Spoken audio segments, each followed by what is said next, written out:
Have you ever been told that you can't build a biodigester on your land because it is waterlogged? Well, that's only half the truth. Every year, many homeowners spend thousands of cedis installing a septic tank on their property simply because somebody told them a biodigester will not work on their land. Others go ahead and build a biodigester anyway, but they only end up with a system that overflows, smells, or completely fails after the first rainy season. But here is a reality. A waterlogged site simply does not mean that you cannot have a biodigester on it. It simply means that the biodigester must be designed differently and it will require an expert doing the work that's needed for it to work effectively. In this video, I'm taking you to an actual construction site where we constructed a biodigester for a waterlogged area. And I'm going to show you the best way to go about it. If you're already building a house or you're a constructor who is into biodigester construction and you are constructing one in a waterlogged area, this video could save you a lot of money and expensive mistakes. Let's get into it now. Constructing a biodigester in a waterlogged area, what you should look out for, a typical one that we are doing right now. I want to start with the breakers, top slabs that we have laid. This is what is going to go on top. Your fiber net is key. One of your materials when you are constructing a biodigester is needed. And this hole, this area that we have left, this is for the clean out, easy access into the digester or the soak away if that's what you are going to do. So this is what you need in the house if the area is waterlogged. You need your pipe to be up. The pipe must show. It helps you to have enough leverage in terms of the gradient to get your slope right. And that's what we tell homeowners whenever they are building their house. Get to know the land type that you are using and then how your footing must be up when you intend to build a house. And then probably you can't do a septic tank, so your only option is a biodigester. Then the footing of the building and the pipes that are coming from the house must be up.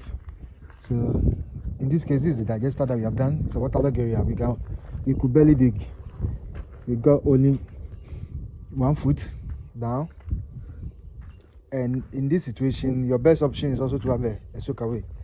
As much as you cannot go down, the situation or the mindset will be that, so this one we have almost 1.5 or almost 2 feet below the shape pipe.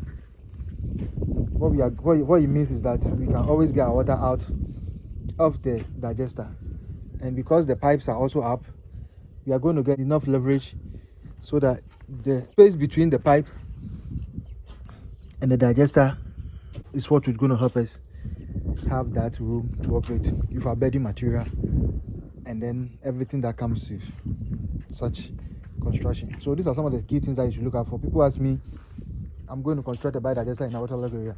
If you go below 2 feet, 3 feet and you meet water or the water table, it means it's not going to work. So your option is not to do the digester, but to either change the pipes in the room. That's the toilet seat must be changed to a P-trap so that it will show on the wall like how this one is showing. Luckily, this one was done with the mind that it's going to be a biodigester. So basically they did the S-trap, but the footing of the building is up enough, so it's not a problem in this situation.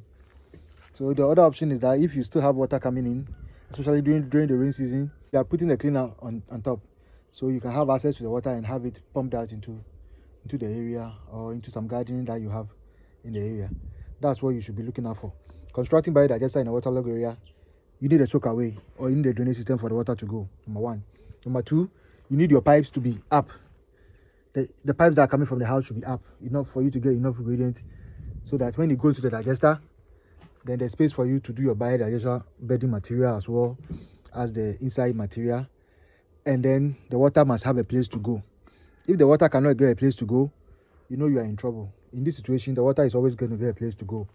And those are some of the few things that you should be looking out for when you construct a biodigester in a waterlogged area. Okay, so I'm showing you the completed work. This is how the biodigester ideally must be when you are doing it for a waterlogged area. The key part is that your inlet will have to go down, because if you look at it, the space between the digester and the first inlet is not really that good, but that's what you get. So we are separating it so that only one pipe will go into it, and then the other pipe there will come straight and go into this one. You have to give it a different inlet so that we will know that the toilets or the human waste will be at separate places of the digester, and then it cannot get stuck together in one. And then you also have your traditional soak away that must be done as well.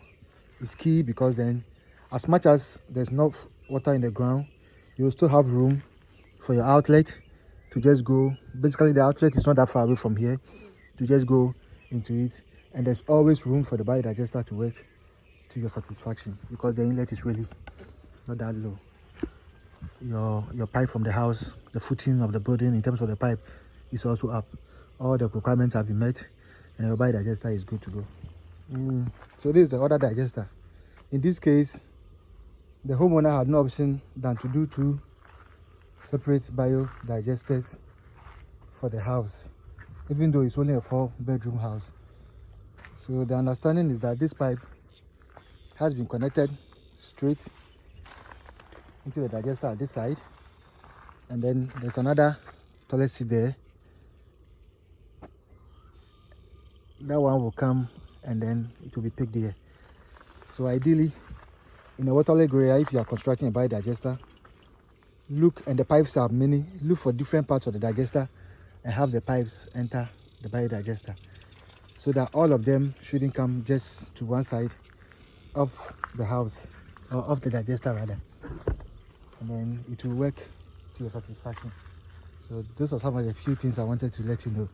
You can construct a biodigester in a waterlogged area. Just look out for certain conditions and make sure that they are met, and then your digester will be good to go. The first key point to note is the footing of the building.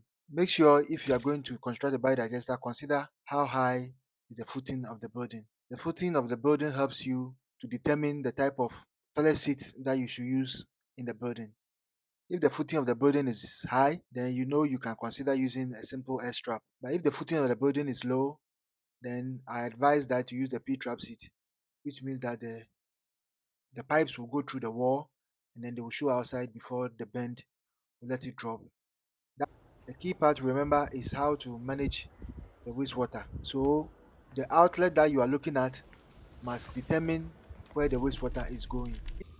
It's a channel dedicated to the construction of biodigesters, and for those who are interested in how biodigesters work, subscribe and be part of this growing community of biodigester lovers.